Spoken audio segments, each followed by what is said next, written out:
जो हमारी बरसों पुरानी मांग है, जिसके लिए हमारा पूरा समाज वर्षों से संघर्षरत है। प्रशासन के द्वारा क्रूरता और निरंकुशता का बर्ताव किया गया।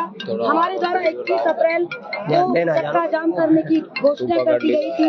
गांव-गांव में जत्था तैयार थे। पुलिस प्रशासन के द्वारा उन पर आंसू गोले बरसाए गए, वाटर कैनन का प्रयोग किया गया, लाठियों का प्रयोग किया गया हमारे समाज के ऊपर। हमारा समाज आक्रोशित है। दूसरी बात अगर मैं करूं तो हमारे समाज के जो आंदोलनकर्ता थे, नेतृत्वकर्ता थे, उनको पुलिस ने अन्य प्रांत में जाकर, जो कि सिर्फ गिरिराज जी के दर्शन करने के लिए गए थे, अन्य प्रांत में जाकर के मुरारी लाल सैनी जी, शैलेंद्र कुशवाहा को एक इस प्रकार छोटे से गांव में 50 गाड़ियों का जाब्ता ले जाकर इस प्रकार दबिश दी कि जिस प्रकार एक आतंकवादी को गिरफ्तार किया गया हो। मैं पूछना चाहती हूँ आपके चैनल के माध्यम से इस प्रशासन से, क्या वो गुंडे थे, क्या वो मवाली थे, क्या वो आतंकवादी थे जो उनको इस प्रकार दबिश देकर पकड़ा गया, उनको घसीटते हुए गाड़ी में बिठाया गया?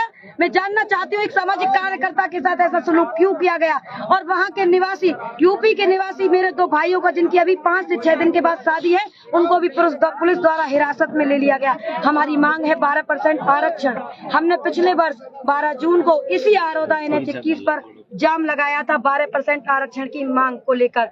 माननीय मंत्री विश्वेंद्र सिंह जी द्वारा हमसे वार्ता की गई 16 जून को, और उन्होंने हमें आश्वासन दिया कि मैं आपकी बात को माननीय मुख्यमंत्री जी के सामने रखूंगा और मैं आपकी भेंट माननीय मुख्यमंत्री जी से अवश्य करवाऊंगा। लेकिन तारीख पे तारीख दी गई, लेकिन माननीय मुख्यमंत्री जी से मंत्री जी द्वारा हमारी मुलाकात नहीं करवाई गई। माननीय मुख्यमंत्री जी से हमारी मुलाकात हुई, लेकिन समाज के माध्यम से उनसे मुलाकात हुई। उन्होंने रोहिणी कमीशन की बात कही, उन्होंने कहा कि हम समाज का सर्वे करवाएंगे, लेकिन अभी तक किसी भी प्रकार का कोई सर्वे नहीं हुआ है। माननीय मुरारी लाल जी ने आंदोलन की तारीख को बढ़ते हुए देख करके उन्होंने 21 अप्रैल को अरोदा चक्का जाम करने की घोषणा की थी। एक बात बताइए, लगातार आप लोगों की मांग थी जो पुराने आंदोलन में महात्मा ज्योतिराव फुले बोर्ड का गठन किया, उसका गठन तो सरकार ने कर दिया।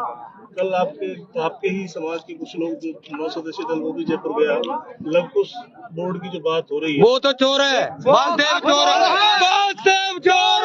सुनिए बात करने से सुनो। लेकिन जिस तरीके से आपके ही जो समाज के लोगों को जिसमें बांटने की बात की गई, वो साजिश क्यों लोगों ने रची, क्या वजह?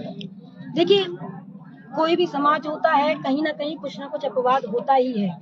रही लवकुश कल्याण बोर्ड की बात, हमें इससे कतई कोई ऐतराज नहीं है कि अगर कुछ लोग मिलकर के लवकुश कल्याण बोर्ड की बात कर रहे हैं, अगर सरकार उनकी बात मानती है, हमारे किसी व्यक्ति को उससे कोई ऐतराज नहीं है लवकुश कल्याण बोर्ड का गठन हो। आपने महात्मा ज्योतिबा फुले बोर्ड की बात की, हाँ हम मानते हैं। मैं माननीय मुख्यमंत्री जी का धन्यवाद भी देती हूँ कि उन्होंने महात्मा ज्योतिबा फुले कल्याण बोर्ड का गठन किया, लेकिन मैं जानना चाहती हूँ कि सिर्फ महात्मा ज्योतिबा कल्याण बोर्ड का गठन कर देने से क्या होता है?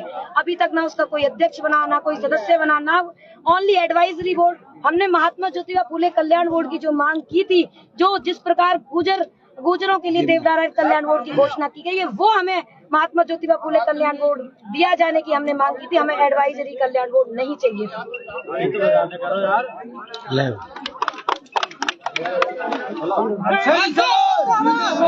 नहीं, अरे नहीं साहब।